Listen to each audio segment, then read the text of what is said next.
peut s'asseoir quelques minutes. Je vais appeler mon épouse. Donc avant que le prophète Rostand ne prenne la parole, nous devons de pouvoir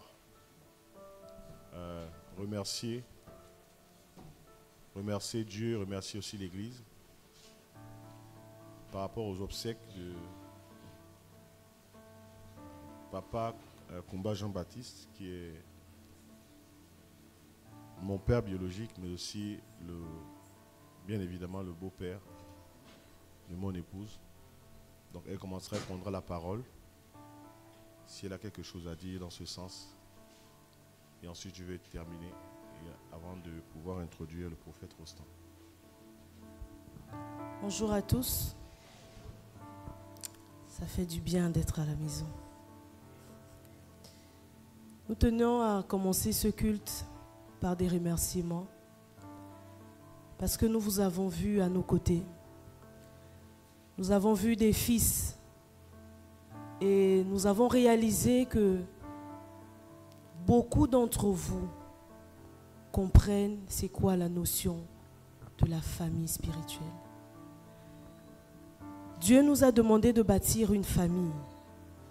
Nous ne sommes pas en train de faire l'Église, parce que l'Église, c'est son corps. Nous sommes en train de bâtir une famille. Dieu est un Père. Et au travers des moments difficiles, au travers de ce par quoi nous sommes passés, nous vous avons vu à nos côtés. Parce que vous vous êtes sentis concernés. Parce que nous sommes une famille. Et nous ne pouvions pas commencer ce culte sans vous dire merci. Merci d'avoir été là. Merci pour vos sacrifices. Quand il a été hospitalisé, nous vous avons vu. Il est parti, nous vous avons vu. Et ensemble, nous l'avons accompagné à sa dernière demeure. Vraiment, du fond du cœur, merci à tous. Merci à tous. Merci pour vos sacrifices. Voilà ce que je voulais partager avec vous ce matin.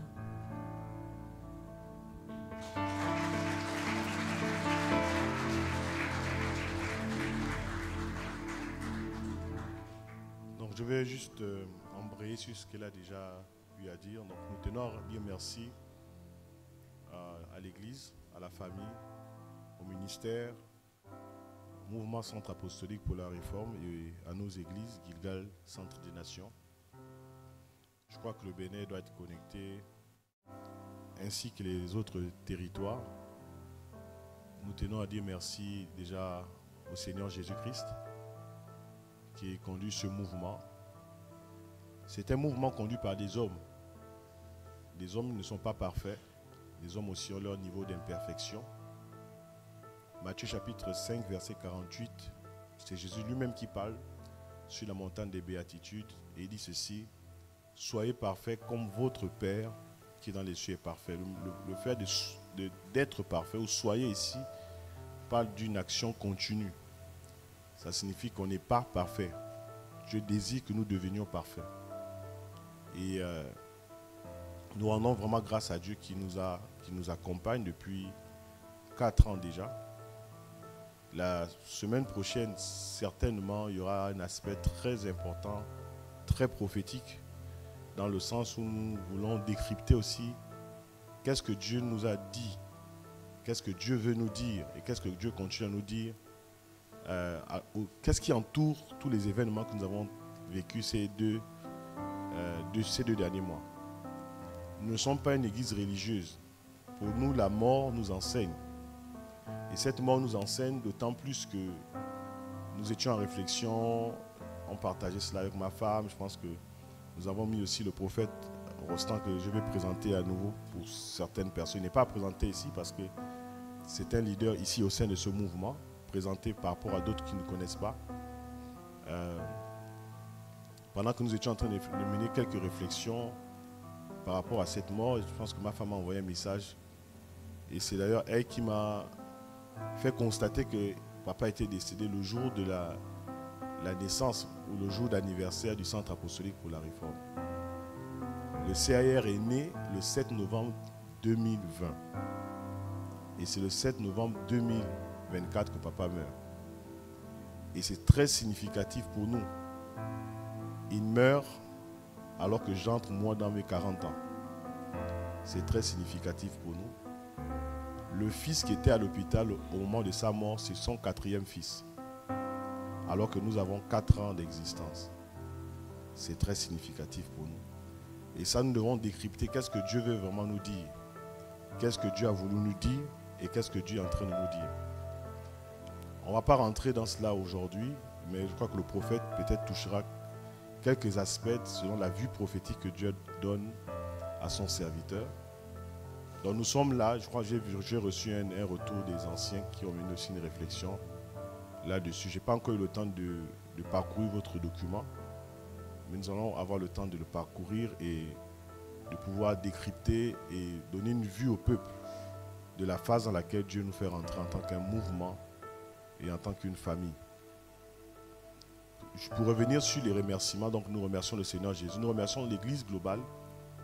Quand je dis Église globale, l'Église Centre des Nations au sein du mouvement Centre à poursuivre pour la réforme, parce que nous avons vu une mobilisation de tous les fils, ceux qui sont mobilisés par la prière, par le matériel, par les contributions financières, par les appels téléphoniques, par des messages. Nous tenons à vous dire merci. Merci du fond du cœur, parce que vous avez été là de plusieurs manières que ce soit. Nous avons vu que nous n'étions pas seuls et que nous avons une grande famille. Nous tenons aussi à dire merci au leadership qui est autour de nous, notamment le pasteur Michael, son épouse, la prophétesse Antonella, l'ensemble des anciens, pour ne pas citer leurs épouses, pour l'abnégation, l'engagement, la foi qui vous caractérise. On vous a vu jusqu'au dernier jour, jusqu'à hier, même pour des questions de logistique. Vous avez mis à disposition vos véhicules pour transporter le matériel. Vous avez été là, certains avaient sommeil, fatigués, mais comme la Bible le dit dans le livre des Juges, poursuivant toujours. Et nous sommes très honorés. J'aimerais qu'on acclame le Seigneur pour le leadership.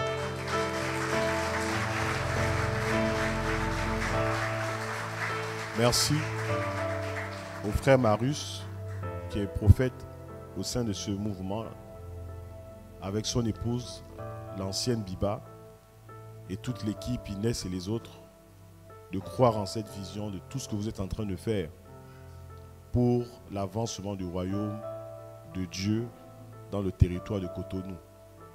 Merci à Fatou Cissé au Sénégal. Merci à nos frères et fils qui sont du côté de la France.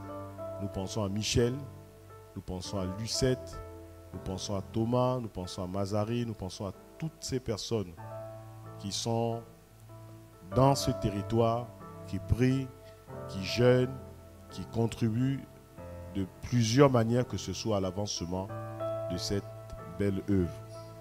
Nous rendons grâce à Dieu aussi pour les fils qui sont ici au Gabon, dans les territoires, parce que nous avons 9 provinces au Gabon. Nous avons l'ancien Anouk et son épouse Marcia qui sont du côté de Franceville.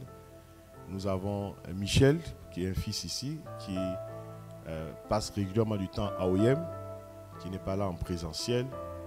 Nous avons la femme de notre ancien Loïc Nzamba, Elsa, qui est du côté de Port-Gentil aujourd'hui, avec sa famille, avec les enfants de Loïc. Nous rendons grâce à Dieu pour tout cela. Nous ne pouvons pas terminer nos propos sans remercier le Rassemblement des bâtisseurs des nations. Vous savez que le prophète Rostand, ce n'est pas pour moi, et je veux dire comme je veux m'inscrire dans la philosophie de mes pères, l'apôtre Tamo et l'apôtre Sourèche. Je crois que la famille est plus importante que la titrologie. Et le fait qu'il soit mon frère, mon aîné, et aussi un mentor, est plus important que le titre de prophète. Parce qu'il a pris son avion, nous n'avons pas déboursé un seul radis, un seul franc, pour venir célébrer la mort de Papa Koumba Jean-Baptiste. Il aurait pu faire des calculs humains, calculant, se disant, prendre un avion pour venir ici. Non, je vais prendre cet argent pour faire autre chose. Il a gelé ses programmes ecclésiastiques, des programmes familiaux. Il a dit, il faut qu'il soit là. Parce que depuis 1998, il a connu mon père biologique, qu'il connaissait très bien et qui avait énormément de respect pour lui. Et dans l'esprit de mon père, à part les enfants biologiques, les fils qu'il a par alliance et tous ceux qui ont gravité autour de lui, l'une des personnes qu'il citait toujours comme un modèle pour moi, c'était le prophète Rostan. Et à chaque fois qu'il appelait, il ne disait pas, le prophète disait, et ton frère, comment il va? Et sa femme et ses enfants. Et je tiens à remercier ici, devant l'assemblée des saints, devant les fils que vous êtes pour moi et pour ma femme, le prophète Ngwangema Rostan, son épouse, le pasteur Laetitia Ngwangema Rostan et l'ensemble du leadership du Rassemblement des bâtisseurs des nations et des églises citées de David pour l'amour manifesté envers nos modestes personnes. On peut acclamer le Seigneur.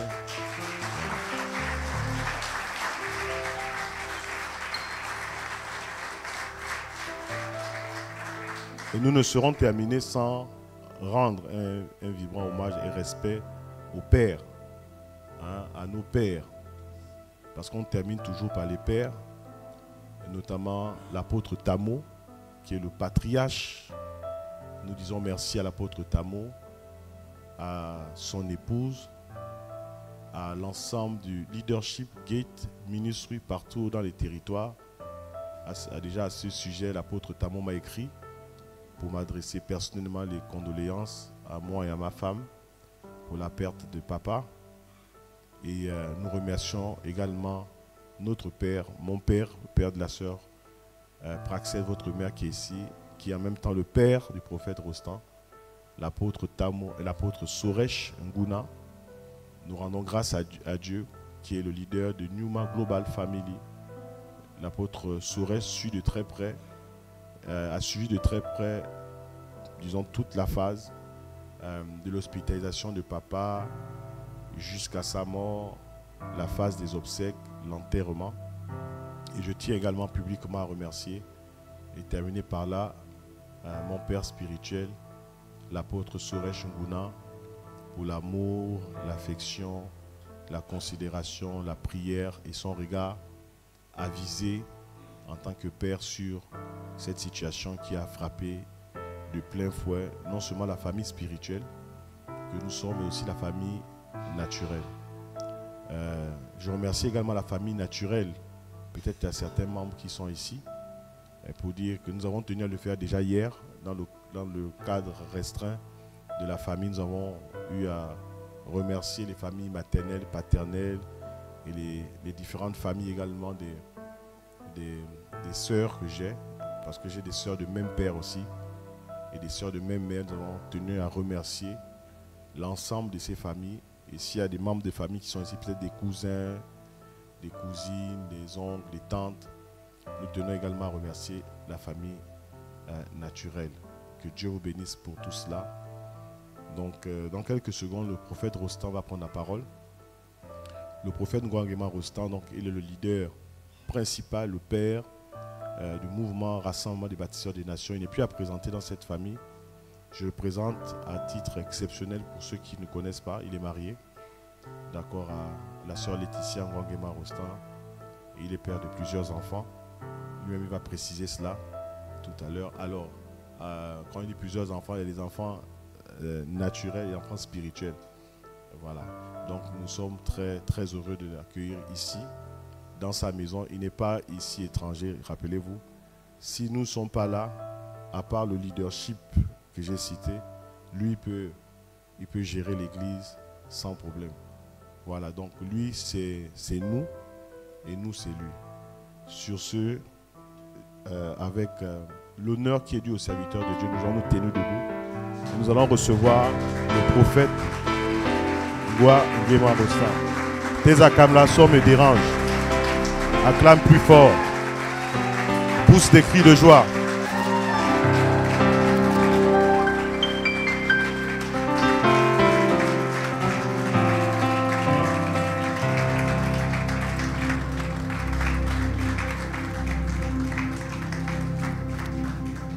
Amen.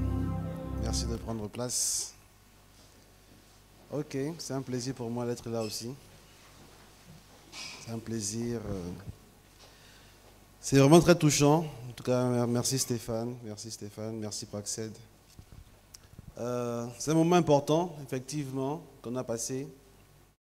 C'est vrai que parfois se retrouver pour de telles situations, c'est parfois un peu difficile. Hein? On aimerait souvent venir nous retrouver, mais dans des circonstances, on va dire, plus joyeuses.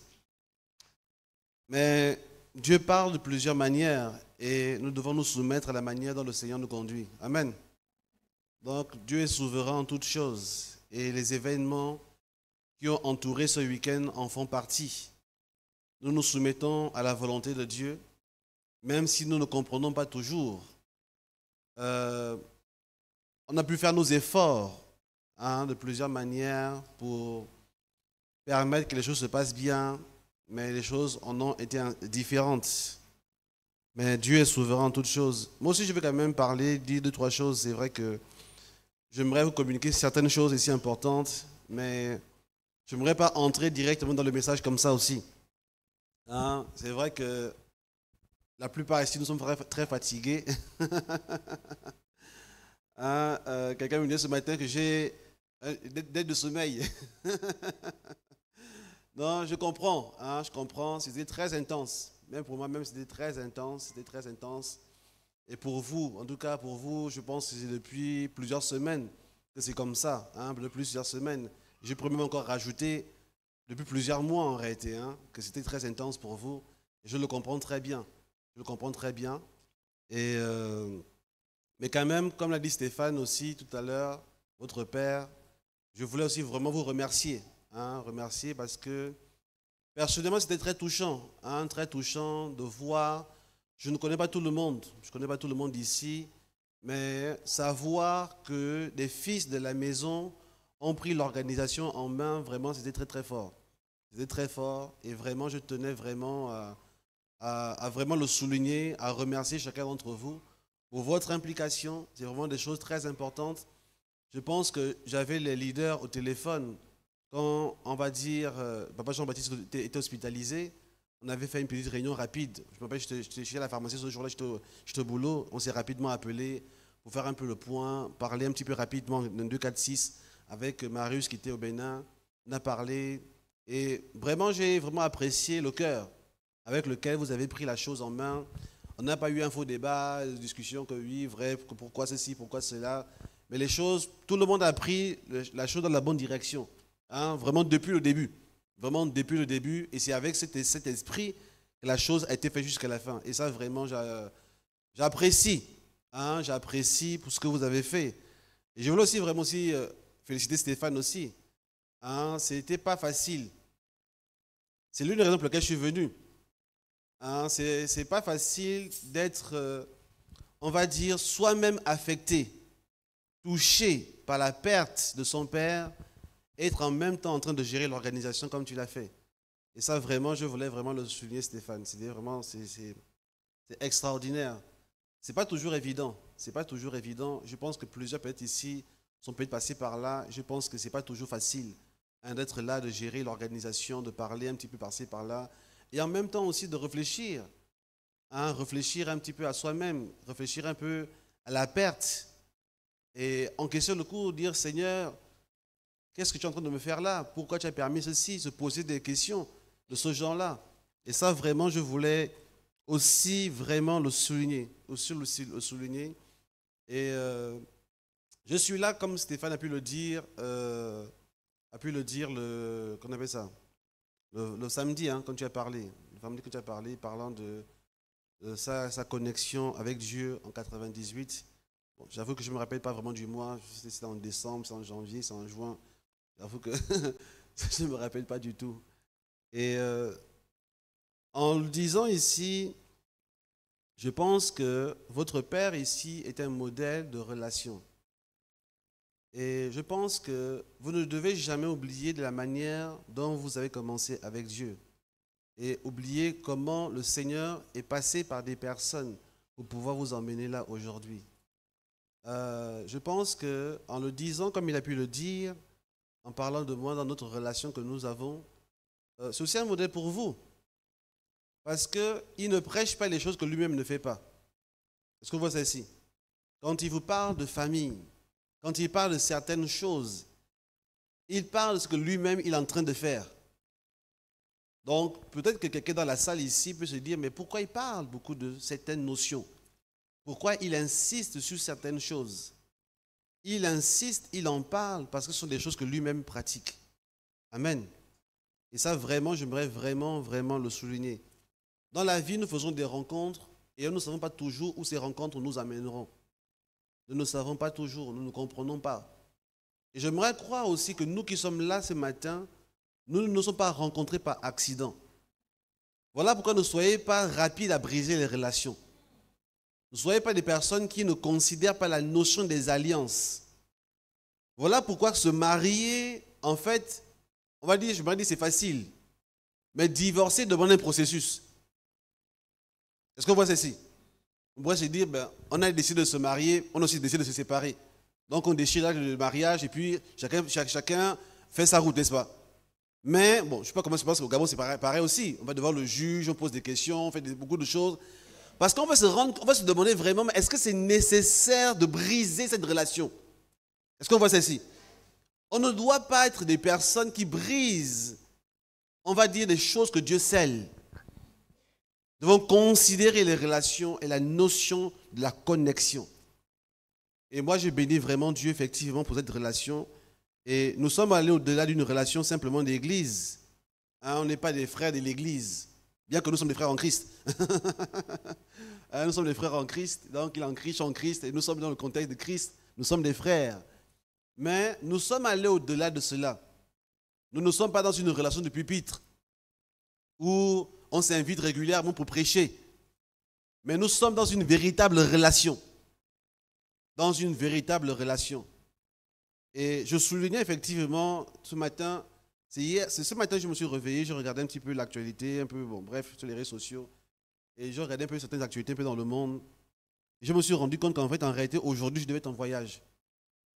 Aujourd'hui, je devais être en voyage, en fait. Je devais voyager, j'avais programmé un voyage ce week-end, cette semaine. Parce que ça correspond à Thanksgiving, et puis aux États-Unis, bref, c'est une période particulière, on se rassemble en famille, ainsi de suite. Bon, bref, on voulait se servir de ce moment-là, en fait, en réalité, pour faire un programme.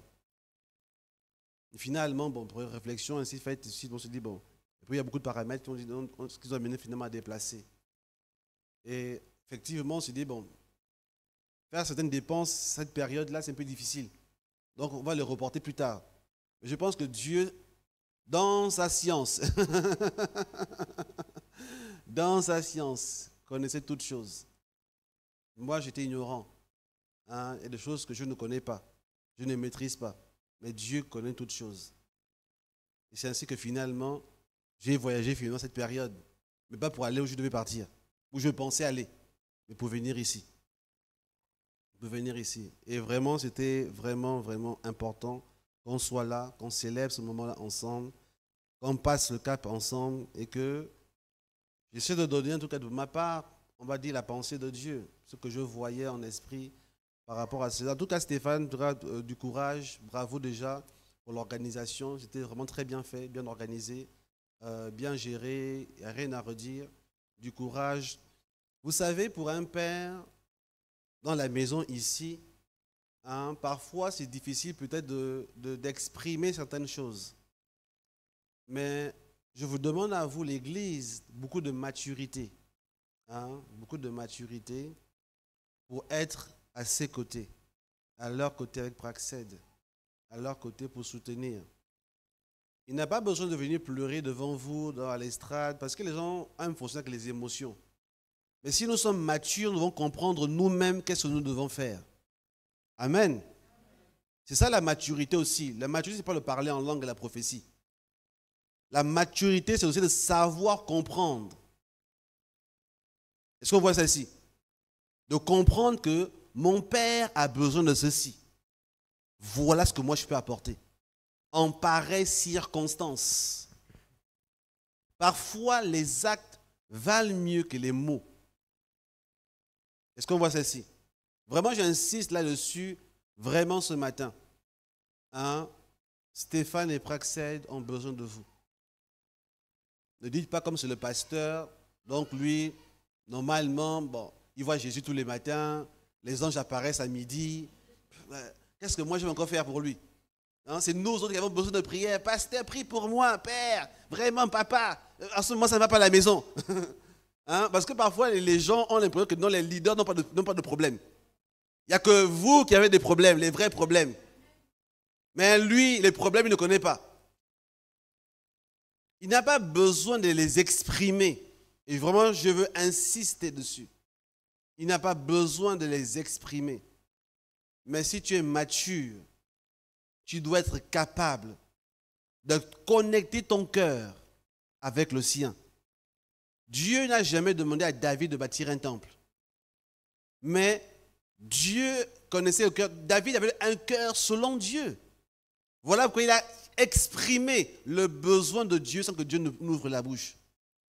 Je prie vraiment ce matin qu'il y ait des fils dans cette maison qui connaissent le cœur du Père. Je prie ce matin qu'il y ait des fils qui se connectent au cœur de leur Père.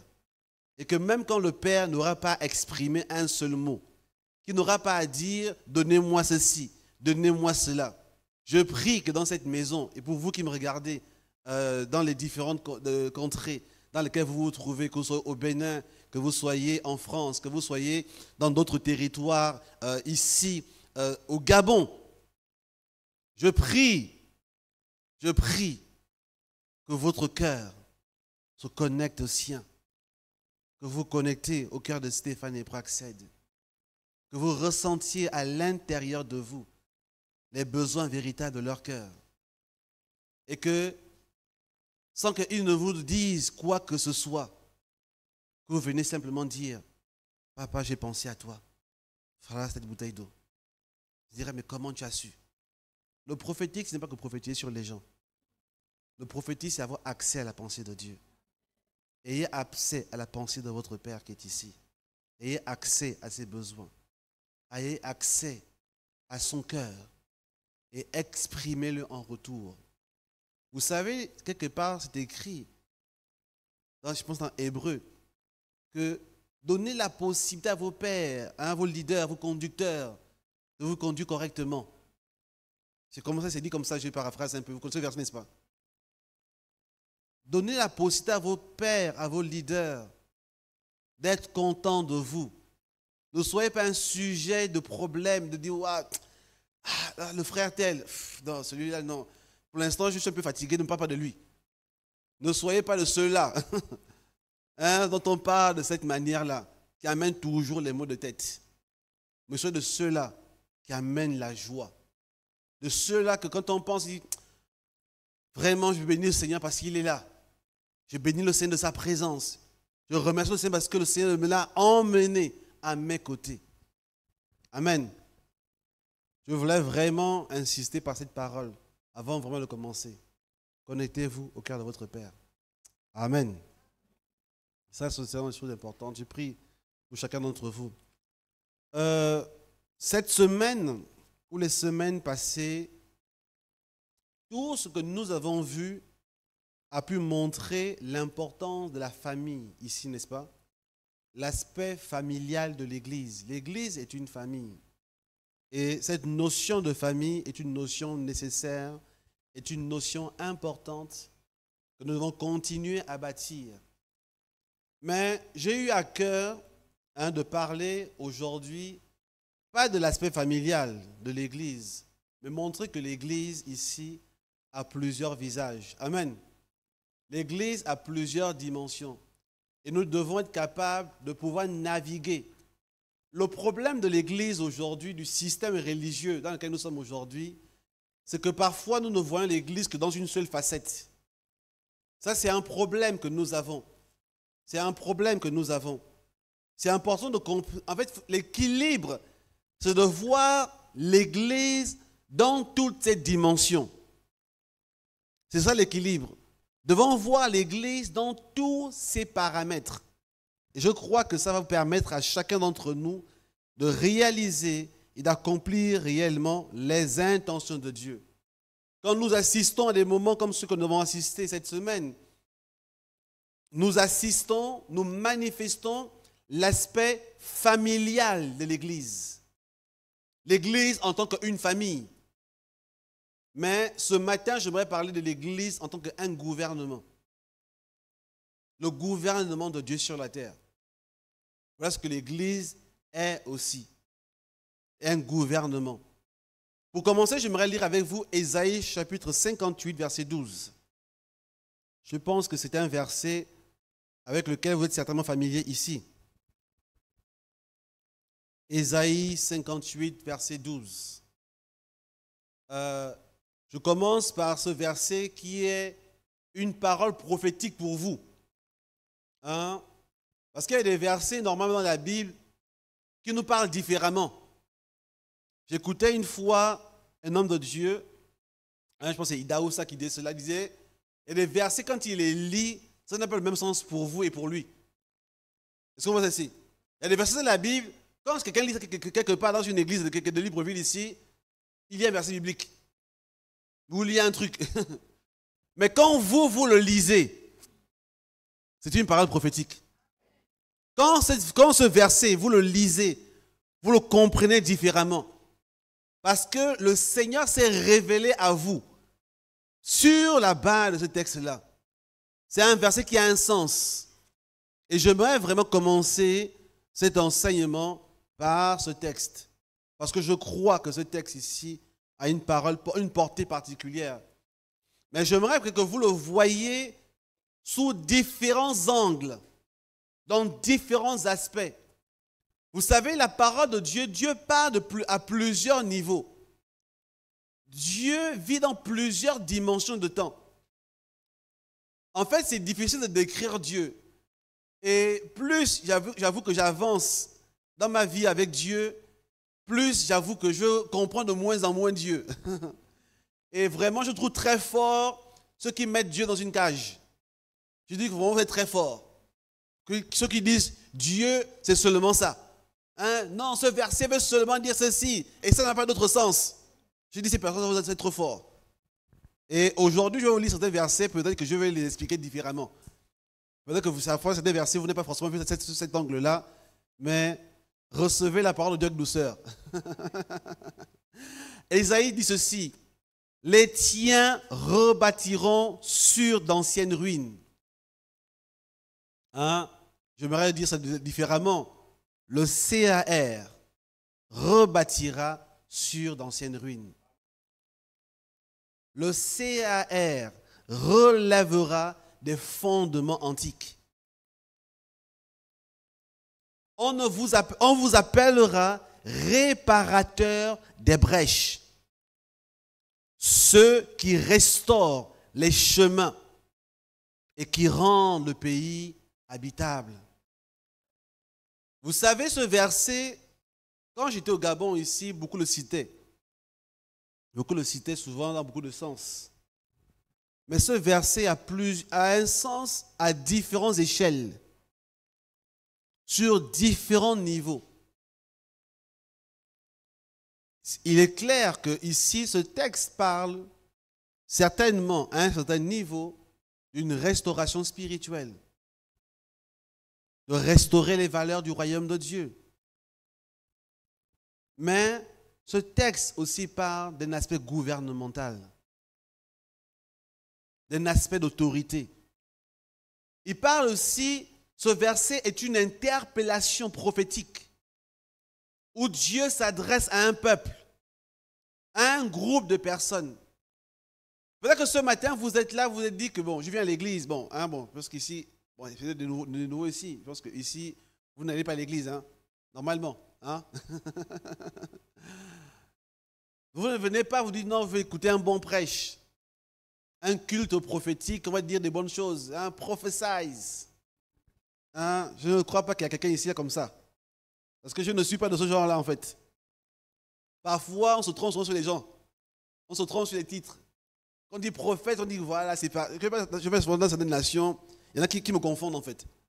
Et vous confondez avec quelqu'un d'autre. Vous me confondez avec des personnes qui ne sont pas moi. Je ne suis pas de ce type de personnes-là. Hein? Le prophétique, pour moi, ce n'est pas faire un show. Le prophétique, c'est quelque chose de très important. Et vraiment, je trouve dommage que le sanctuaire prophétique soit profané aujourd'hui. Soit profané. Aujourd'hui, nous assistons à la profanation des lieux saints. On profane des dimensions dans lesquelles des choses importantes doivent être libérées. Ne soyez pas des profanes. Soyez des personnes sensibles à la voix de Dieu. La voix de Dieu touchera différents domaines de votre vie. Quand on parle ici de restauration, de bâtir, de construire, on ne parle pas simplement ici de parler en langue de prophétie. On parle ici des choses qui te concernent. Les sujets de prière que tu amènes généralement ici, par rapport à ton boulot, par rapport à la santé de tes enfants, par rapport à plusieurs choses ici. On ne parle pas que des choses qui sont abstraites, mais on parle des choses qui sont concrètes, qui peuvent se voir tous les jours. Et ce matin, je vais même vous adresser à vous, surtout vous qui êtes au Gabon, et pour vous qui êtes à distance, prenez-le par rapport à votre contexte, ici, par rapport à la manière dont Dieu s'adresse à vous, dans votre cadre. Parce que Dieu veut restaurer votre nation. Dieu veut restaurer votre nation. Beaucoup de personnes prient. Je sais que certains ici, beaucoup d'entre vous, vous priez pour un boulot. Vous priez pour le Seigneur, vous donne un boulot. Vous avez fini vos études et vous voulez trouver un emploi. Vous voulez être ingénieur quelque part. Vous avez un diplôme quelque part dans un domaine. Et vous priez, Seigneur, touche telle direction, touche telle entreprise pour que mon CV soit reçu. Mais vous n'êtes pas employé. Vous ne trouvez pas de poste. Et parfois, vous vous découragez. Certains d'entre vous, vous n'avez rien à manger à la maison. Et vous priez pour que Dieu ouvre des portes, pour que vous puissiez remplir votre frigo, votre congélateur, que vous puissiez manger à votre faim. Et souvent, vous ne comprenez pas pourquoi Dieu ne répond pas jusqu'à aujourd'hui. Est-ce que ça parle à quelqu'un ici? Vous êtes dans une situation précaire, de difficultés financières. Depuis des générations, votre famille vit dans une extrême pauvreté. Et vous vous demandez, en dehors de venir à l'église, on vous demande toujours les offrandes, la dîme, viens au deuil demain, viens faire ceci, viens à la réunion, mais à quel moment maintenant, moi, je vais m'en sortir financièrement? Est-ce que ça parle à quelqu'un ici? J'aimerais ici vous faire comprendre certains paramètres. Donnez ici un autre visage de Dieu que vous n'avez jamais vu. J'aimerais vous présenter un autre visage de Dieu. Parce que Dieu a une diversité de sagesse et une diversité d'opérations. Le problème parfois de l'Église, c'est que nous avons compte tenu Dieu que dans certains types d'activités de miracles. Quand on parle dans ce verset de rebâtir, de construire, de réparer, on parle aussi du monde physique. Je veux dire ici, à vous qui êtes là, que vous pouvez réparer cette nation. Je veux vous dire ici que vous pouvez apporter des solutions concrètes à cette nation. Dieu peut se servir, pas peu, va se servir de vous. Si vous entrez dans le cœur de ce texte est une interpellation du Seigneur ici. Ce texte est une parole prophétique qui vous est adressée pour que vous puissiez vous regarder différemment, que vous voyez comme des solutions et non pas comme des personnes qui cherchent des solutions. La solution ne se trouve pas à l'extérieur, dans ton CV. La solution se trouve dans ton esprit, parce que le Seigneur est sur le point de déposer un projet qui va changer cette nation. Parfois, la raison pour laquelle tu n'as pas de boulot, c'est parce que c'est toi qui dois le créer justement. La raison pour laquelle tu n'as pas un certain niveau de vie, c'est parce que c'est toi que Dieu va utiliser pour transformer ton quartier et transformer ta ville. Tu es le moteur de transformation. Tu es l'acteur. Tu es la personne que Dieu va utiliser. Pendant que je me tiens ici, j'entends de vous parler. Je parle ici de votre prochaine phase. Je parle ici de votre prochaine phase. Je vous parle ici d'interagir avec un autre visage de Christ. D'interagir avec une autre facette. Quand Moïse a interagi avec Dieu, son visage a été illuminé. Que vous soyez illuminé par la dimension dans laquelle Dieu se révèle aujourd'hui. Que quelque chose vous marque. Vous savez, nous fonctionnons, nous sommes le résultat des choses auxquelles nous croyons. Quand tu crois que la réponse se trouve toujours que dans les prières parce que tu envoies le CV, en réalité, qu'est-ce qui se passe ici? Tu contiens Dieu dans ce CV-là. Et tu dis à Dieu, ma situation ne changera pas en dehors de ce CV-là. Le seul moyen par lequel ma situation va changer, c'est seulement par le moyen du CV. Parce que Dieu est incapable de changer la situation en dehors du CV. Est-ce qu'on voit les camions limite Dieu ici? Est-ce qu'on voit les camions limite Dieu ici? Pourquoi tu contiens Dieu dans ton CV? Dieu n'est pas dans le CV. Est-ce que c'est clair ici? Arrêtez de lier Dieu au CV. Dieu n'est pas le Dieu du CV. Oui, il agit dans le CV aussi. Oui, je suis d'accord avec vous. Il agit dans le CV. Mais Dieu ne se limite pas au CV. Dieu ne se limite pas au CV. Dieu est plus grand que cela. J'aimerais vraiment que ce matin, j'ai beaucoup de choses à dire, mais je vais essayer de prendre, on va voir. Allez au fur et à mesure que vous élargissiez votre esprit.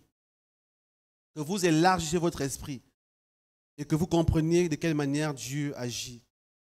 Je vais parler d'abord ici d'une diversité de manifestations de l'Église. On va lire rapidement 1 Pierre, chapitre 2, verset 9. Ce texte ici m'a toujours intrigué sur les notions de l'Église. Pierre dit ceci, vous au contraire, vous êtes une race élue, un sacerdoce royal, une nation sainte, un peuple acquis, afin que vous annonciez les vertus de celui qui vous a appelé des ténèbres à son admirable lumière. Amen. Ici, Pierre est en train de parler de l'Église, n'est-ce pas? Pierre parle de l'Église, il parle de vous. Vous, l'Église, vous n'êtes pas comme les autres. Vous n'êtes pas ceci, cela. Mais vous êtes ceci. Et quand Pierre en parle, Pierre parle ici de 4 dimensions de l'Église ici. En fait, Pierre ne dit pas ici que vous êtes des frères qui priaient tous les dimanches ici à Libandeng. Ou sur Zoom, sur YouTube. Pierre dit ici, vous êtes d'abord une race élue. En même temps, vous êtes un sacerdoce royal. En même temps, vous êtes aussi une nation sainte. Et en même temps aussi, vous êtes un peuple acquis. Je vais revenir un peu là-dessus tout à l'heure. J'aimerais dire ici que, bon, en réalité, 4 ici, je ne vais pas dire que l'Église n'a que 4 faces, parce que l'apôtre Sourèche avait fait un enseignement, il a parlé de 7 notions de l'Église. Hein, la famille, le gouvernement, beaucoup de paramètres, ainsi de suite. L'Église a plusieurs choses. Et plusieurs choses. Un temple. L'Église est dans une diversité d'opérations. J'aimerais interpeller sur le fait que Dieu utilise une diversité de choses. Le 4 ici, pour revenir, comme Stéphane parlait de 4 tout à l'heure, effectivement, ça tombe bien, ce n'était pas prévu. Hein. C'est pas... hein? 4 ici parle ici un peu de 4 dimensions différentes. Est-ce qu'on voit ces 4 positions, les 4 points cardinaux? Ça parle ici de quelque chose de complet, de 4 vues. C'est d'une vue globale. Est-ce qu'on voit ici? C'est une vue globale. 4 ici montrent ici une vue globale. Le nord, le sud, l'est et l'ouest. C'est-à-dire qu'il n'y a aucun domaine qui échappe. Il n'y a aucun domaine qui échappe. C'est une vue complète. C'est comme si c'est complet. Hein? 4 visages de l'Église. On peut voir la même chose. C'est 4 choses ici. C'est 4 visages. Dans Apocalypse chapitre 4, verset 7. Quant à la figure de leur face, ils avaient tous une face d'homme. Tous 4 une face de lion à droite. Tous 4 une face de bœuf à gauche. Tous 4 une face d'aigle. 4 visages. Est-ce qu'on voit ici? 4 visages. Je ne vais pas trop parler en détail sur ces visages-là. Ça me demandera encore un autre point ici. Mais j'aimerais ici, vous voyez simplement que ici, les êtres dont on parle ici, dont Jean parle ici, expriment 4 dimensions différentes. En réalité, ces dimensions expriment quelque chose. La plupart d'entre vous ici, vous avez fait l'école apostolique, n'est-ce pas? Et dans l'école apostolique, l'apôtre Suresh en parle pendant les évangiles. Pendant les 4 évangiles qui ont 4 cibles différentes, n'est-ce pas? 4 cibles différentes. C'est que dans chaque évangile, c'est que Dieu voulait atteindre un peuple différent. C'est la même chose avec les 4 visages. Ces 4 visages en réalité expriment de quelle manière Dieu se manifeste. Le problème que nous avons dans l'Église aujourd'hui, c'est que l'aspect du bœuf ou de l'agneau est l'aspect que nous parlons le plus. L'aspect sacerdotal. Le sacrifice, Pierre en parle. Vous êtes un sacerdoce royal. C'est une très bonne chose, sacerdoce. Très bonne chose. L'aspect culte, cultuel. Prier, jeûner, se sanctifier, se séparer du péché. C'est une très bonne chose. Avoir une conduite morale intègre. Mais j'aimerais vous dire ce matin que Dieu ne se limite pas qu'à ça. Je prie ce matin que vous interagissiez avec d'autres facettes. Est-ce que vous voyez la facette de lion ici? L'apôtre Tamo disait ceci. Il disait que la famille Gates, leur identité spirituelle, qui est aussi la vôtre, c'est l'identité de Judas. Pendant que je priais en esprit pour vous, rapidement, excusez-moi d'aller dans différentes directions. Pendant que je priais pour vous, je ne sais pas comment, Stéphane, tu as défini l'identité spirituelle, la nature, la tribu du CAR. Mais pendant que je priais pour vous, ces paroles de Tamo résonnaient dans mon esprit par rapport à Judas. Par rapport à Judas, le lion de Judas. Le lion de Judas. Et je pense que cette dimension royale d'autorité est attachée à vous. Et l'aspect royal d'autorité ici, pas de gouvernement ici, n'est-ce pas? Ce n'est pas religieux. Je ne dis pas que vous devez arrêter de faire l'église. Je parle ici de l'aspect royal d'autorité. Et vraiment, ces choses m'est venues à l'esprit. Pas aujourd'hui, mais quand je préparais ce voyage, l'aspect de l'autorité, l'aspect royal. Vous devez interagir avec un autre visage de votre identité.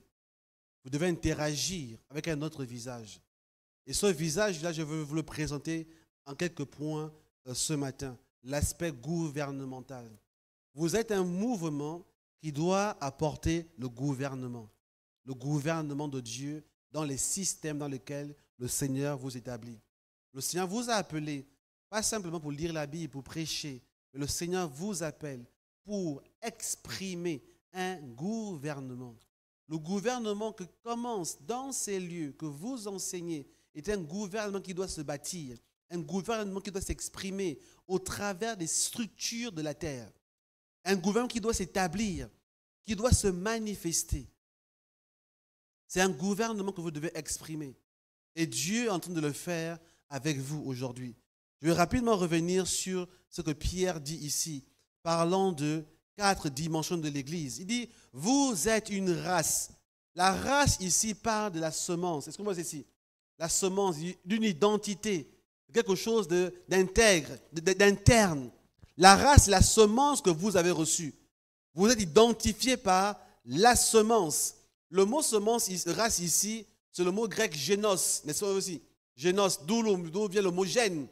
Hein, pour ceux qui font un peu la biologie ici, vous savez que nous sommes le résultat de l'expression de nos gènes. Est-ce qu'on voit ici? C'est par nos gènes que nous savons que nous serons noirs, nous sommes blancs, nous sommes ce que nous sommes. Le gène. Vous êtes un génos. Il y a quelque chose ici, il y a une race que Dieu est en train de bâtir en ces lieux. La première dimension de votre identité se trouve dans la semence que vous recevez. Voilà pourquoi vous devez recevoir convenablement la semence que Dieu libère en ces lieux. Vous devez la recevoir afin de devenir une race, une identité commune. Voilà pourquoi pendant très longtemps, il y a eu cette théorie raciale dans le monde sur les noirs, les blancs, ainsi de cela. On voulait distinguer les personnes. Bon, après aujourd'hui, c'est que ce sont les ethnies, parce que là, on parle de la race humaine. Mais la race ici parle d'une identité propre. Est-ce qu'on voit ici? Identité propre. Vous êtes une race. C'est important d'interagir avec la semence que nous avons reçue. La semence définit qui tu es. Tu n'es pas autre chose en dehors de cela. Pierre ici voulait attacher l'Église à la semence qu'elle a reçue. Mais en même temps qu'il parle de l'Église globale, qui a reçu la semence de Christ, ici chaque environnement local doit aussi être identifié par la semence qu'elle reçoit. On me saisit un peu ici. Vous êtes aussi un sacerdoce royal. Le sacerdoce ici parle de la fonction. L'Église est aussi définie par une fonction de sacrificateur. Voilà pourquoi on parle de beaucoup de choses dans l'Église, de manière de comporter, de ceci, de cela. Sacrificateur. Un sacrificateur royal. Ici, c'est l'ordre de Melchisédek qui était sacrificateur et roi en même temps. Autre chose, l'Église est aussi une nation. Voilà les paramètres que je vais aborder ici. La nation de Dieu. Nous ne sommes pas que des sacrificateurs, mais nous sommes aussi une nation. Nous sommes aussi une nation. Le mot nation, c'est le mot ethnos, qui parle ici d'une multitude vivant ensemble. Ça parle d'un système qui fonctionne ensemble. En fait, la nation ici n'est pas d'une organisation sociale. Ici, la nation ici ne parle pas d'un système religieux. Quand Dieu nous identifie comme une nation ici, il parle ici d'un système, de la manière dans laquelle nous sommes organisés. Comment nous fonctionnons ensemble. Certainement ici, il y en a qui ont fait du droit, qui ont fait sociologie, qui peuvent mieux définir ces choses-là mieux que moi. Mais ici, la nation, ici, nous emmène dans une organisation sociale. Voilà pourquoi Dieu s'intéresse aussi à la manière dont la société fonctionne. Est-ce qu'on comprend ici là? C'est le prophète Marie, quand il est venu en France, il en parlait une fois. Il parlait que Dieu veut le salut des nations, pas juste le salut des individus. Nous devons saisir une chose ici, c'est que Dieu ne veut pas juste te toucher toi. Dieu veut toucher la nation gabonaise. Parce que le Gabon est une nation, n'est-ce pas? Et le mot nation a plusieurs paramètres, plusieurs niveaux de définition. Bien qu'il ne s'arrête pas qu'à une nation comme un pays, il parle aussi de groupes de personnes, comme on en parle souvent. Mais nous devons intégrer l'ensemble de ces définitions pour comprendre qu'est-ce que Dieu veut faire avec nous. Nous sommes d'abord, nous, une nation. Et une nation qui est appelée à conquérir des nations. Voilà pourquoi nous devons comprendre ici les paramètres, on va dire, sociologiques avec lesquels nous devons interagir avec Babylone. Pas juste avec des paramètres spirituels, par la prière, par la délivrance, par la prophétie. Il y a aussi le besoin d'amener un modèle économique autour de nous, un modèle social et politique. Quelque chose doit sortir de ces lieux pour aller se déverser dans les nations autour de nous. C'est ce qu'Israël a fait pour la conquête de Canaan. Israël était une nation en mouvement en quittant l'Égypte. Une nation qui se déplaçait, qui est arrivée dans un territoire, pas seulement pour le conquérir, mais pour l'influencer. Nous sommes une nation en train de conquérir d'autres nations, influencer et imposer notre loi dans les nations qui nous entourent. Ce qu'Israël devait devenir. Comme ce que Dieu disait à Abraham, que toutes les nations de la terre seront bénies au travers de toi. J'aimerais déclarer ceci ce matin, que les nations soient bénies au travers de CAR. Que les systèmes de la terre, les systèmes politiques, les systèmes économiques, sociaux, éducatifs, militaires, soient influencés, soient transformés au travers de ce que Dieu bâtit en ces lieux. Dieu n'est pas en train de rassembler des religieux qui veulent la prière. Dieu rassemble une armée de personnes, un groupe, une nation qui est capable d'apporter des solutions aux nations autour d'elle. Voilà pourquoi nous sommes une nation. Voilà pourquoi dans Matthieu 28, on parle ici de toucher les nations de la terre. Dans Ésaïe 2.2, on parle aussi que la montagne, l'Éternel sera au sommet de toutes les montagnes et les nations, les peuples afflueront vers elle. Nous sommes appelés à influencer, à dominer autour de nous. Pierre parle aussi d'un peuple. Ici. Donc il y a plusieurs facettes. Ici, je vais aller un peu vite pour nous gagner du temps. Plusieurs facettes de l'Église dans laquelle nous devons entrer. Mais rapidement, je vais dire une chose. Dieu a toujours voulu l'aspect gouvernemental de son peuple sur la terre. Dieu n'a jamais voulu maintenir l'Église ou son peuple dans un aspect religieux. Je pense qu'on a dû en parler dans Genèse chapitre 1, verset 26. Dieu dit à l'homme ici, domine, n'est-ce pas? Assujetti. Il y a l'aspect gouvernemental. L'Église n'est pas un sanctuaire religieux. L'Église est une position, la position dans laquelle Dieu opère sur la terre. Dieu agit sur la terre, pas de manière directe. Dieu agit sur la terre au travers de l'Église. Au travers de toi, je veux dire. Parce que par exemple, on dit l'église, on peut penser que nous, je parle de ce bâtiment-là. Hein, bon, personne ne pense à ça ici, n'est-ce pas? Hein, je parle de toi. Dieu gouverne sur la terre au travers de toi. Pourquoi tu es dans ces lieux? Pourquoi tu t'es déplacé pour venir écouter l'enseignement? Je vais t'expliquer un peu rapidement. Tu t'es déplacé parce que tu es en train d'être instruit afin de comprendre le mandat de Dieu qui repose dans ta vie. Et cette instruction de ce mandat t'emmènera à aller gouverner dans un domaine de la société. Voilà pourquoi tu es dans ces lieux. Tu n'es pas là compris pour toi seulement. Tu n'es pas là pour qu'on exauce tes prières. Tu es là pour recevoir un mandat et une mission. Parce que tu es l'instrument par lequel Dieu va passer pour gouverner la terre. On prie pour beaucoup de choses au Gabon aussi. Moi, je suis très touché par le Gabon. Hier, nous étions à l'enterrement et vraiment, j'étais très marqué par l'état de la route. Excusez-moi. J'étais très marqué par l'état de la route. Hein, le frère Cyril, c'est ça. Tu as fait des demi-tours hier. Mais tu as raison. Je t'ai dit non. 2 heures de bouchon, c'est mieux que la voiture cassée. Non, tu as raison. Même 3 heures de bouchon, c'est pas grave. Au moins, je suis sûr que j'arriverai à l'endroit avec une voiture intacte. Mais aller casser ma voiture, là quand même non. Tu as raison.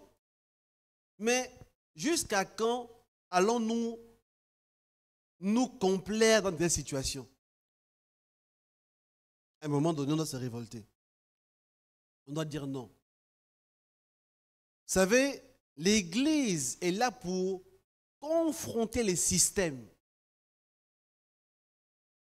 Dans Daniel chapitre 2, 35, l'Église est cette pierre qui s'échappe sans le secours d'une main, qui vient frapper le ciseau de Babylone.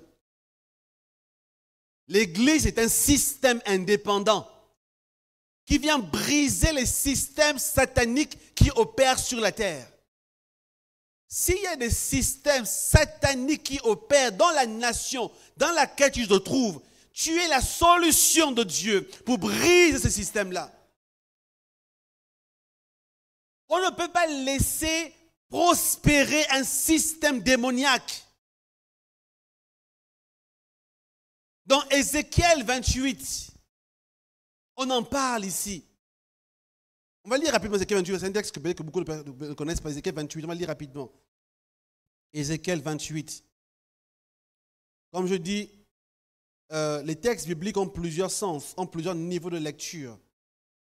Et je souhaiterais que vous soyez vraiment à l'aise avec ces niveaux de lecture-là. Hein? Ici, c'est une prophétie sur le prince de Tyr.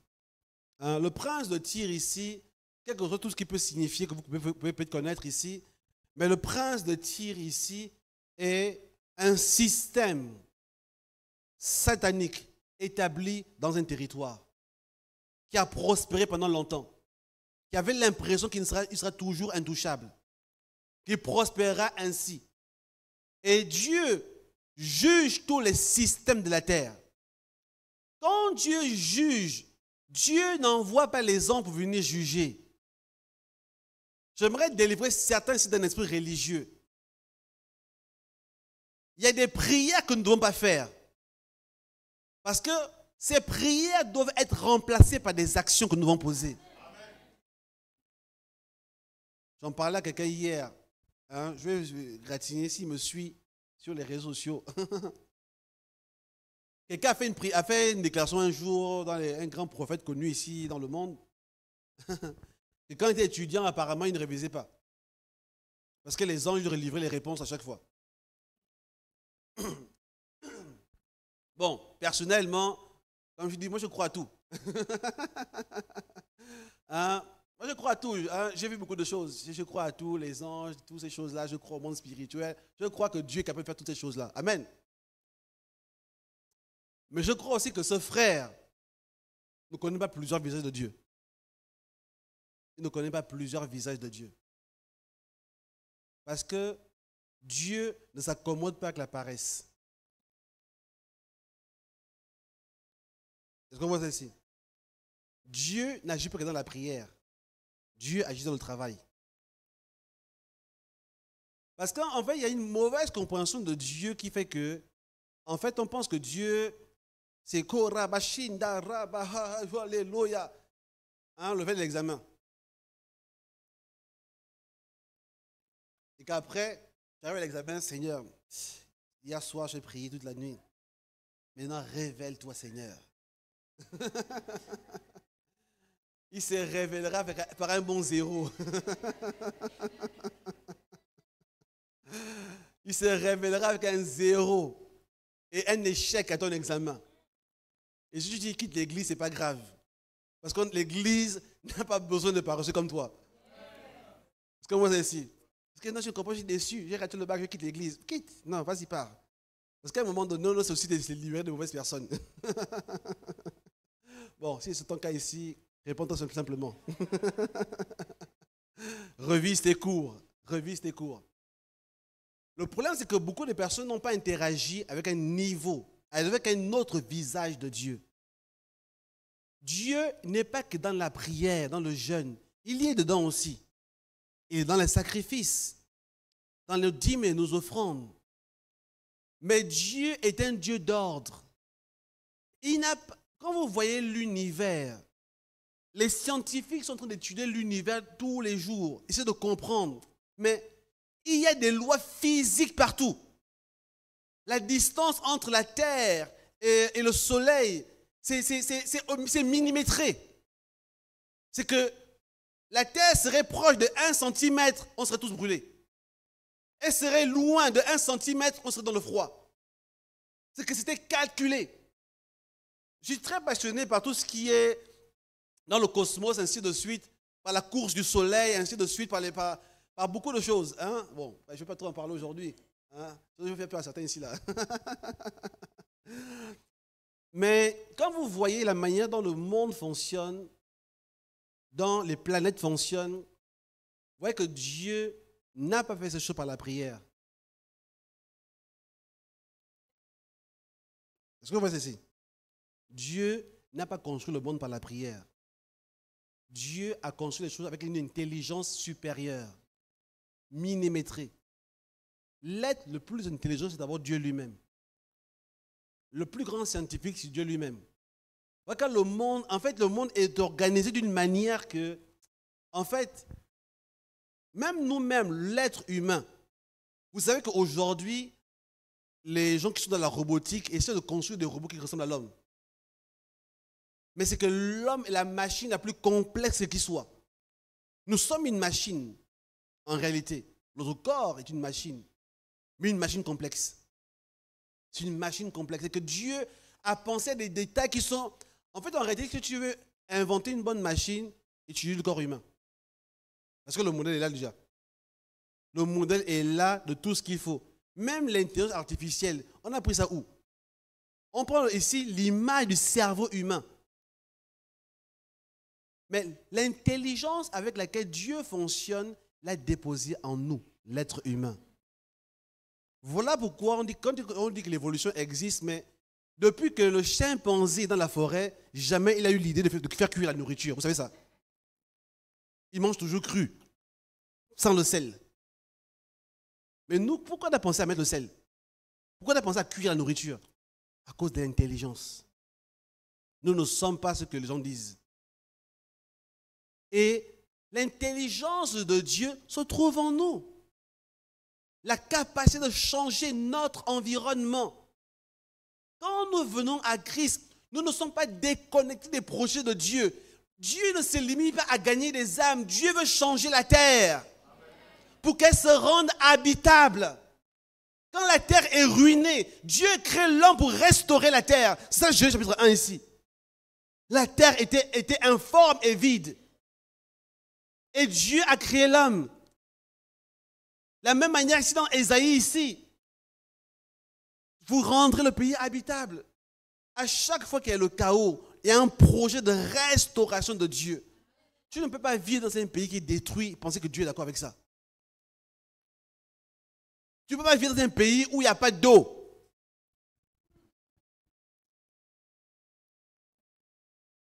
Pendant que nous étions hier à la SNI, c'est là que j'apprends qu'il y avait l'eau à la maison. C'est pas possible.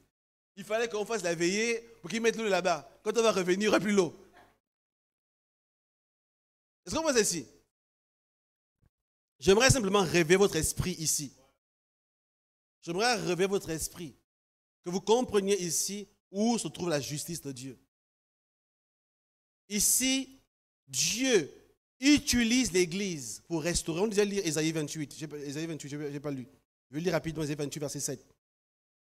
Ézéchiel 28, verset 7. On dit, « Voici, je ferai venir contre toi des étrangers, les plus violents d'entre les peuples.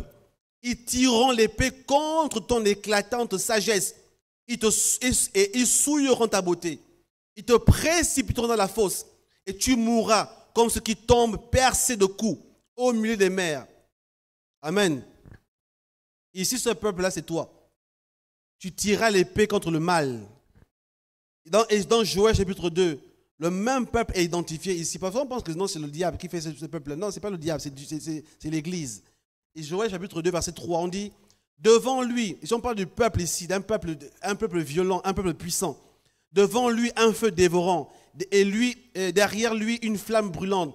Le pays était auparavant comme un jardin d'Éden, et depuis un désert affreux, rien ne lui échappe.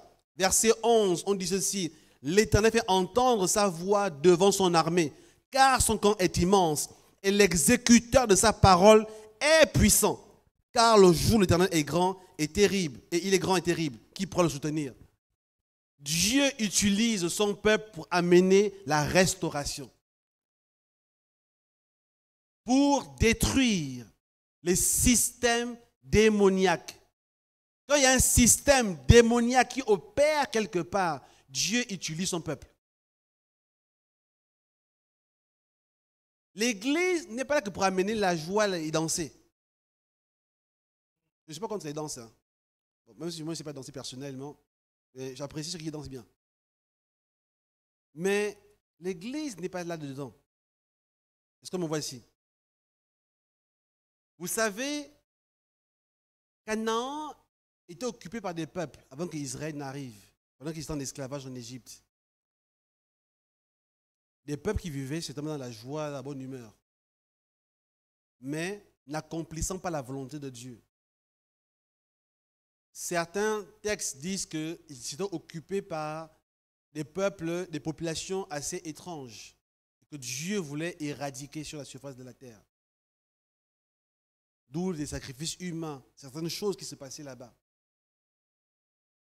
Et c'est ainsi que Dieu a emmené Israël à aller s'installer à Canaan. Vous savez, je sais que je suis en Afrique ici et que je ne peux pas dire certaines choses correctement, sinon vous risquez de mal interpréter. Mais vous devez faire attention à l'actualité. Parfois, Dieu utilise des personnes ou des peuples pour asservir d'autres peuples. Dieu le permet. Pourquoi? Pas parce que ce peuple est meilleur, mais parce que d'abord Dieu est intéressé de détruire un système dans une nation. Soyez réconciliés par l'histoire, frères. Soyez réconciliés. La domination parfois qui est arrivée en Afrique, hein, même si peut-être il y a un kémite ici dans la salle, je ne sais pas. Vous savez le kémite ici? Hein? Non, pas le kémite ici. Hein? Vous voyez le kémite? Okay. Elle a été voulue par Dieu pour détruire certaines choses. Voilà pourquoi il y a des traditions que nous devons éradiquer. Il y a des traditions africaines que nous devons éradiquer. Parce qu'elles sont contre la volonté de Dieu. Et elles appauvrissent l'Afrique. C'est des traditions. Les traditions des hommes. Parce que oui, mes ancêtres ont cru faire ceci. C'est faux. C'est faux. Et des traditions qui sont rajoutées, qui sont des systèmes mis en place pour nous emmener loin de la volonté de Dieu. Il y a des traditions que Dieu combat depuis des générations. C'est ainsi qu'il y a eu un génocide à Canaan. C'est un génocide qu'Israël a commis en réalité. Parce que si on peut être des termes modernes, aujourd'hui c'était un génocide. Attends, quand on dit tirer l'épée sur toute la ville, tuer tout le monde, même les bébés. On peut ça comment? Pas parce que c'est Dieu, non, on va spiritualiser la chose. Non, ils ont tué tout le monde. Et quand Saül a eu le bon cœur, entre guillemets, il dit non, pas quand même tuer tout le monde. Dieu l'a puni, non. Humain, on peut quand même dire que Saül a eu un bon cœur. Il dit non, il n'a pas tué tout le monde. Laissons quand même quelques-uns. Dieu a puni Saül. Parce qu'il fallait tuer. Pourquoi il fallait tuer? Parce qu'il fallait éradiquer certaines pratiques. Il fallait éradiquer certains cultes. Il y a des cultes démoniaques qui n'ont pas été perpétués, qui ont été arrêtés dans le temps parce qu'il y a des peuples qui ont été massacrés. Comprenez ça comme ça. Excusez-moi. Comprenez ça comme ça. Dieu a éradiqué des peuples parce qu'il voulait détruire des semences. Il y avait des mauvaises semences dans beaucoup de territoires de la terre. Et Dieu les a éradiquées en utilisant des personnes. Maintenant, on peut raconter l'histoire comme nous voulons la raconter. Mais comprenons d'abord qu'est-ce que Dieu poursuit réellement sur la terre. Et c'est de la même manière que Dieu utilise maintenant dans ces temps, qui sont les derniers, un peuple qu'il appelle son église. Regarde, Jésus dit, je bâtirai mon église. Je bâtirai mon église. Parce que l'église est la nation de la fin des temps qui confronte les systèmes sataniques. Dieu ne passera plus par des colons. Dieu ne passera plus par une armée particulière. Dieu passera par un peuple qu'il aura bâti pendant une longue période, qu'il aura construit, à qui il aura donné une semence, qui aura la connaissance de sa volonté, qui va se lever pour accomplir la volonté de Dieu. Il y a des prières que vous devez arrêter de faire ici au Gabon. Il y a des prières que vous devez arrêter de faire. Parce qu'au lieu de prier, vous devez commencer maintenant à agir et poser des actes. Je vais lire rapidement la restauration. Il y a un temps dans lequel nous sommes de restauration, rapidement. Dans Ésaïe 1, notez juste le verset, Ésaïe 1, verset 21 à 26. On dit ici, qu'est-ce que la cité fidèle est devenue une prostituée, est devenue un endroit. Dieu dit ici, verset 26, je restaurerai les juges comme ils étaient autrefois. Dieu veut d'abord restaurer ici dans l'église avant de restaurer dans la nation. La restauration commence dans l'église. Si les juges, si l'ordre divin est restauré dans l'église, alors la ville est sauvée. Le pays est sauvé. Si la restauration ne commence pas dans l'église, voilà quand nous parlons de réforme dans l'église. On comprend ici là.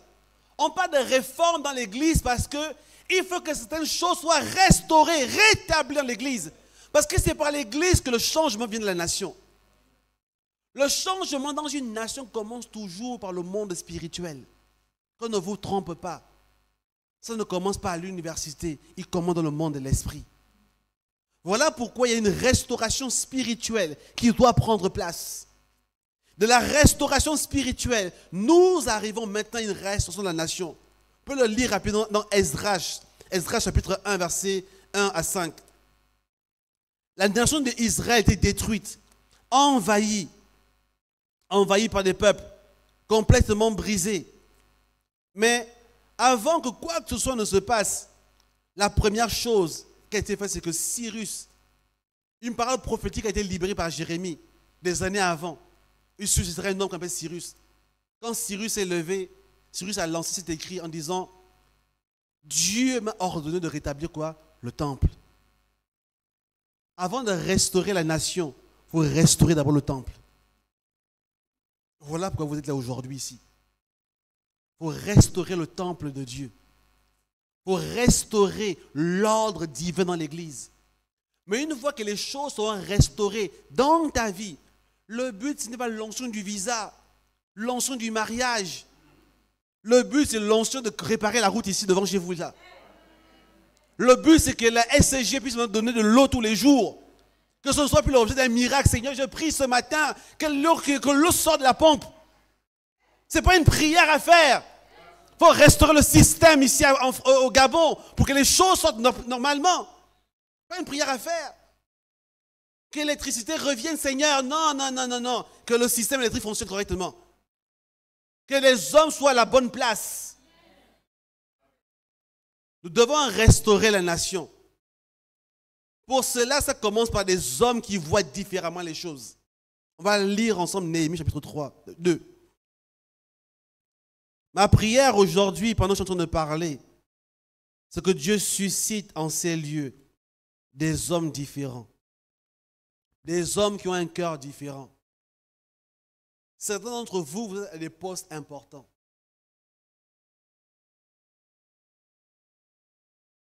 Dieu vous a fait la grâce d'avoir une influence, de connaître, d'exercer. Que faites-vous de cela? Je disais ça à quelqu'un hier, je disais, ne cherchez pas les postes. Cherchez à accomplir quelque chose. Beaucoup de gens vous posent les CV parce que vous voulez juste que votre vie change. Vous voulez juste une grande maison. Vous voulez une piscine. Hein? Vous voulez juste avoir une belle vie. Mais vous ne pensez pas à vos voisins. Je vois une aberration ici dans cette nation. J'aimerais le dire. Je vois des grandes maisons à côté de bicoques. Je vois des grandes maisons construites où il n'y a pas de route. Il y a une grande maison quelque part ici, mais il n'y a pas le chemin pour aller là-bas. J'ai dit, mais vraiment, quelle intelligence. Quelle intelligence. Et on a vu hier quelqu'un qui construisait à côté du cimetière. Mais quelle intelligence.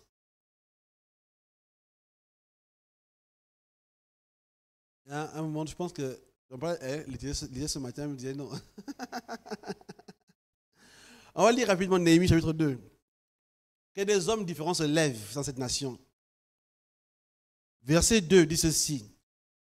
Je suis où? Néhémie 2. Le roi me dit, c'est Néhémie qui parle ici. Pourquoi as-tu mauvais visage? Je prie que la situation de cette nation te fasse perdre le sommeil. Quand tu vas au boulot, tu dis non. Qu'est-ce qui se passe avec toi? Je suis passé par un chemin qui n'est pas construit. Ce matin, ça fait encore une semaine qu'il n'y a pas d'eau à la maison. Pourquoi tu as un mauvais visage? Je suis préoccupé par ma nation. Ne sois pas préoccupé par ta promotion. À quoi te sert ta promotion si ta promotion ne sert pas à l'évolution de la nation? À quoi te sert ce poste de directeur général si cette poste de directeur général n'aide pas la nation à évoluer? À quoi ça sert? Tu ne peux pas toujours vivre par tes propres intérêts. Tu fais de grandes études. Pourquoi exactement? Tu veux aller où? Qu'est-ce que tu poursuis réellement? Néhémie dit ici, non, il travaillait à côté du roi. Mais il avait le visage fermé. Le roi dit, mais Néhémie, qu'est-ce qui se passe? Est-ce que j'ai fait quelque chose qui t'a déplu? Quoi, la nourriture est mauvaise ici, qu'est-ce qui se passe? Qui t'a énervé? Néhémie a dit, mais roi. Le roi lui dit, tu n'es pourtant pas malade. Ça ne peut être un chagrin de cœur. Attends, oui. Je fus saisi d'une grande crainte et j'ai répondu au roi, que le roi vive éternellement. Comment n'aurais-je pas mauvais visage quand il y a coupure de tous les jours? Comment n'aurais-je pas mauvais visage quand il n'y a pas d'électricité? Comment pourrais-je avoir la joie? Néhémie a dit, une génération est déjà en train de se battre pour restaurer le temple. Mon frère Esdras est sur le terrain, se battant. Je prie qu'il y ait une génération qui se lève ici. Des Néhémies. Des gens qui ont à cœur. Ils disent non, je ne trouverai. Ma joie reviendra quand cette nation sera reconstruite. Néhémie a exprimé son chagrin devant le roi. Il dit, roi, je ne peux pas être content parce que comment je peux être heureux quand mon peuple vit mal, dans la misère, la pauvreté. Voilà ce qu'on appelle avoir une vision ici. Pas chercher un poste. Il n'a pas dit, roi, depuis que je suis là, je fais toujours à manger tous les jours. La promotion vient quand? Un roi. Donne-moi un peu la promotion. Je fais une nouvelle voiture aussi. Son chagrin ne venait pas du manque de promotion, venait par le fait que la société ne changeait pas. Qu'une vision naisse dans ton cœur. Qu'un fardeau naisse en toi. Qu'un fardeau naisse en toi. Pour que tu sois l'acteur par lequel le Seigneur passera pour changer ta nation. Que tu sois l'homme et la femme. Parfois, on pense qu'on n'a rien. Un jour, Élie est parti vers une veuve. Il a dit à cette veuve, fais-moi à manger. Elle dit, je n'ai rien. Est-ce qu'on voit ceci? Je n'ai rien.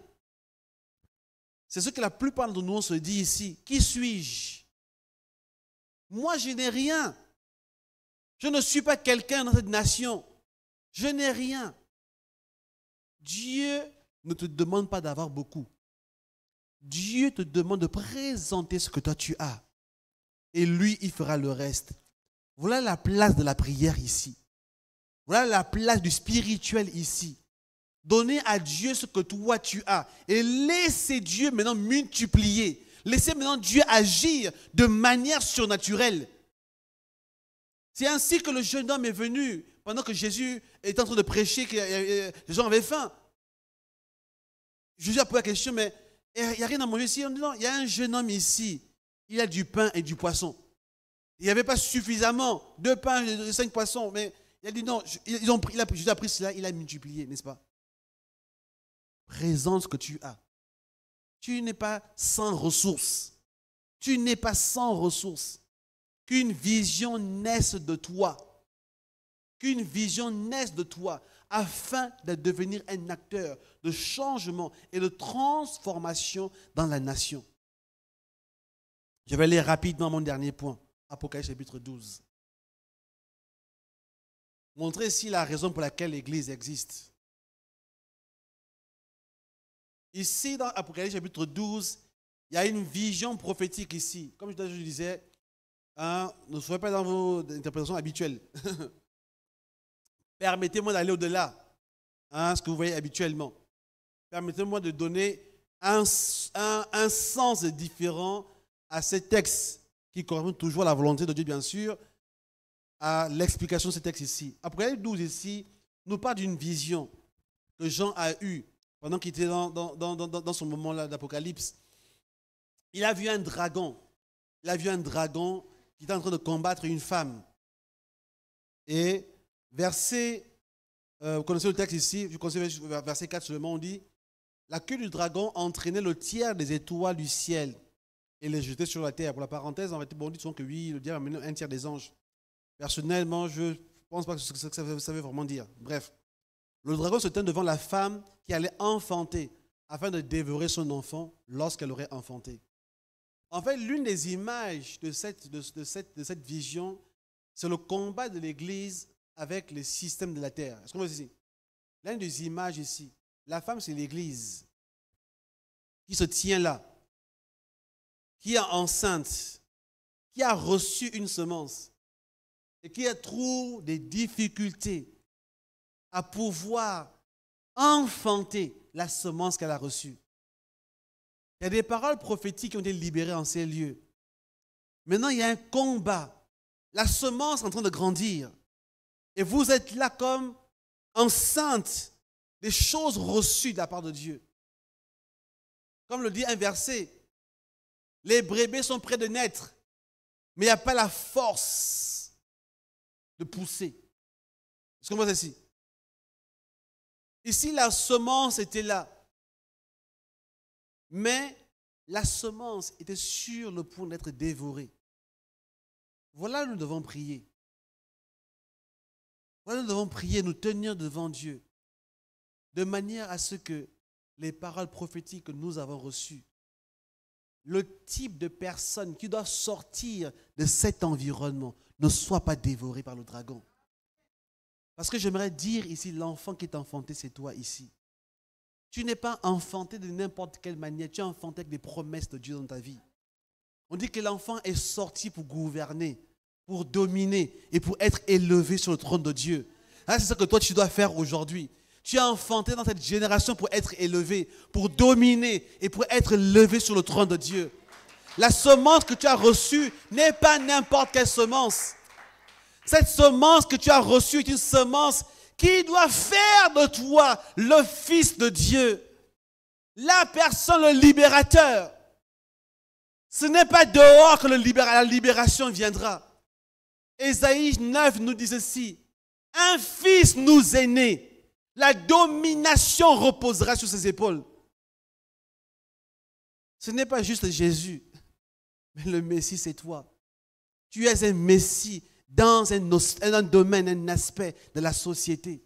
Dieu veut t'élever toi. L'élévation ne consiste pas à avoir un titre religieux.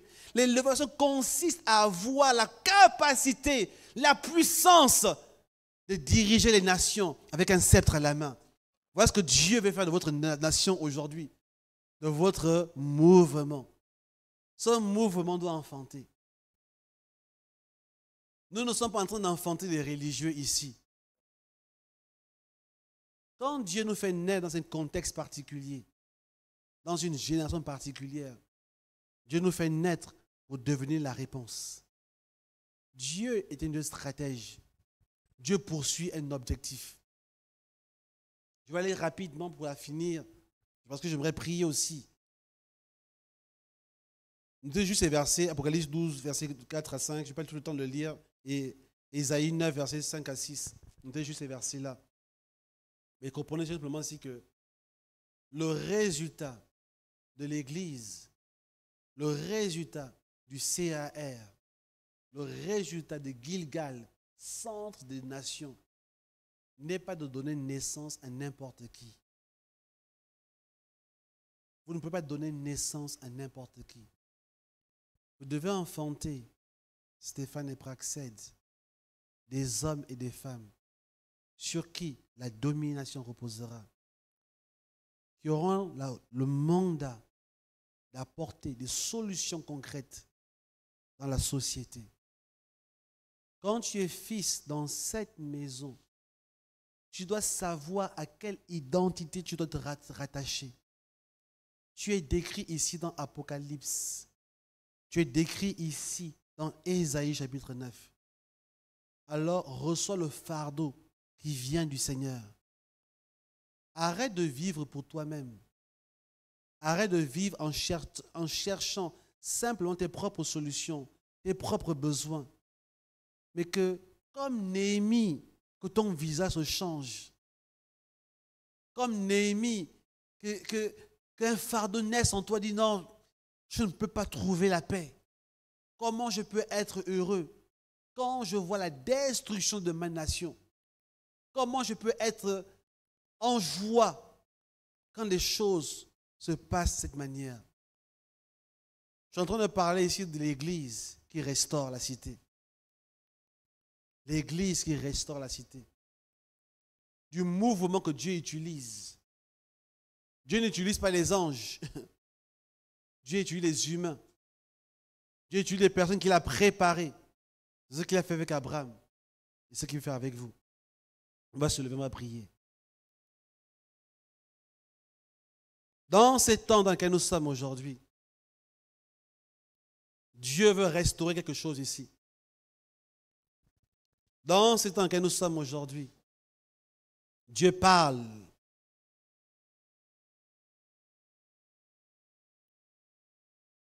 Et mon désir ce matin, c'est que tu te lèves avec un sens, un désir. Que tu sois au Bénin aussi, en France, qu'un fardeau naisse dans ton cœur. Qu'un fardeau naisse dans ton cœur. Que tu comprennes que tu n'es pas un religieux. Tu as été ouin, appelé par Dieu pour apporter la paix. On dit ici prince de paix dans Ésaïe chapitre 9. Prince de paix. Prince de paix. Tu dois apporter la paix. Tu dois apporter la délivrance. Je veux que tu te lèves simplement tes mains, tu te trouves en ce moment. Lève tes mains. Dans le nom de Jésus, je prie. Je prie, Seigneur, pour ce peuple. Je prie pour cette nation que tu aimes. Je prie pour chaque personne dans ces lieux. Je prie, Seigneur, que tu agisses, que tu restaures. Seigneur, dans cette saison, tu appelles des hommes et des femmes comme des acteurs d'un mouvement. Des acteurs d'un mouvement. Des acteurs. Dans le nom de Jésus. Dans le nom de Jésus. Lève simplement. Prie avec moi. Prie par rapport à toi-même. Prie par rapport à toi-même. Que Dieu dépose une vision dans ton cœur. Une vision à l'intérieur de toi. Une vision à l'intérieur de toi. Une vision à l'intérieur de toi. Une vision à l'intérieur de toi. Une vision à l'intérieur de toi. Dans le nom de Jésus. Dans le nom de Jésus. Une vision à l'intérieur de toi. Une vision. Seigneur, je prie au nom de Jésus pour une vision. Dans le nom de Jésus. Dans le nom de Jésus. Dans le nom de Jésus. Dans le nom de Jésus. Kinda rababa shanda raba kenda rababa. Konda raba shenda raba kenda rababa. Kenda raba shendo rokanda rababa ida raba shenda rabai. Kendo roba baba shonda raba kenda raba. Kenda rababa shenda rababa. Kenda rababa shondo rokanda rabai. Kenda rababa shanda raba kenda raba.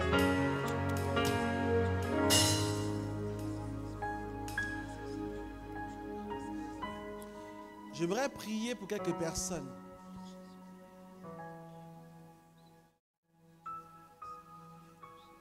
Je ne pourrais pas prier pour tout le monde.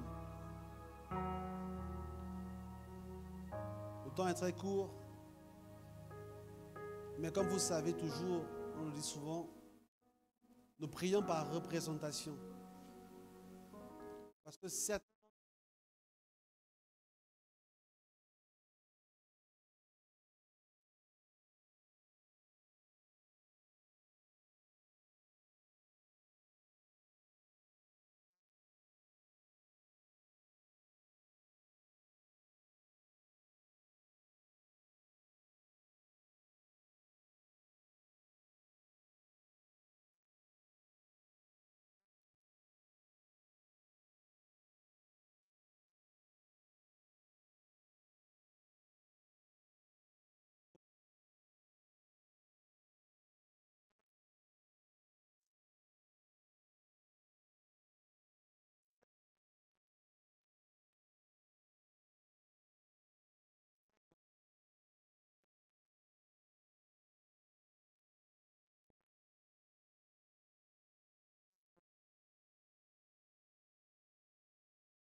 si c'est ton cas, pose juste la main dans ton cœur. Je vais prier pour toi.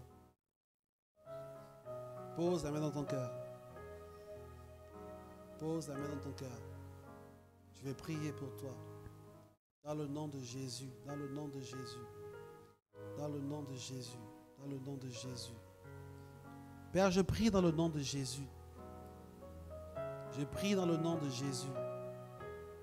Que Seigneur, tu visites maintenant chaque personne. Seigneur, ses frères et ses sœurs sont conscients de leur appel. Ils ne veulent pas devenir des pasteurs, des prophètes, des apôtres internationaux avec des grandes églises.